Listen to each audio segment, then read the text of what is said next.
হ্যাঁ রেন্ডির বাচ্চা তা কেলা তোক 24 ঘন্টা সময় দিলো খালি অকলে আহিবি কেলা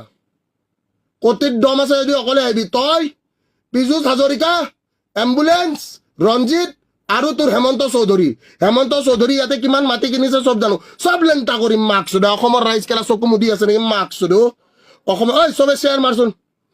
অসমৰ ৰাইজে প্ৰকৃত সত্য জানিব লাগে শ্বেয়াৰ মাৰ মাৰাক চুদা সি কেলা US টিমৰ লগত লাগি কেলা সিয়ে ভিটা কাটিছে ৰেণ্ডিৰ বাচ্চাই সি কেলা মোৰ লগত লাগি লৈছে মাক চুদো ঐ চবে শ্বেয়াৰ মাৰ প্ৰত্যেকটো জাগাই শ্বেয়াৰ মাৰ কেলা দেখা কেলা আমাৰ পাৱাৰ কেলা অসমীয়াগিৰি দেখা সি কেলা শোষণ কৰিব মাৰাক চুদা সি কোন কেলা চেডাল আমি ভোট দিওঁ কেলা সি ৰেণ্ডিৰ বাচ্চা সি কোন চেডাল মাক চুদো তই সোমা কেলা এই 4টা মানুহ সোমাই দেখা কেলা এই মোৰ কুকুৰকেইটা ভুকি আছে মাতো নেকি কেলা তোৰ গুটি ভাজি খাই দিব মাক চুদাই হা মাক চুদো তই পইচাৰ লেবেল দিছ